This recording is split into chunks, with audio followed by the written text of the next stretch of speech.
Ürəyim gedir də yeni il gələndə də. Elə sevirəm bu bayramı, qanımı qaraldan olmasın ama. Oxuyaq papa ilə. Keçdi dəniz aşdı da. Sesli deniz astı da. Gəldi bizə bir qonaq. Geldi bize bir konak. Saqqalı qardan dümaq. Şaşları kardan duman. Saçları dolar. Hey, ay səni alqış baba, şaxta baba, qış baba. Oy seni oy. Aferin. Balamdı, balamdı. Hə, qurdunuz yolkanı. Qururuq. Görmürsən, proses gedir elə. Pataloka çatır axı. Çətindir deyirəm. O nə mənadır? Hündürdür deyirəm, hündür. Ata, yolka niye balacadı? 100% sən öyrətmisən. Uşağın ağlına gəlməyən sözdür. O ne bilir yolkanın balacası, böyüyü necə ol. Dalam sən.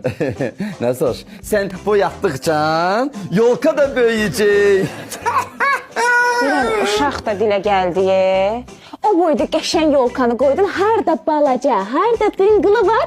Nədir, pul verməyəsən deyə gedib bunu aldın. Mən sınamışam. Elə baba dıngılı yolka ilə də elə yeni qarşılamaq olur.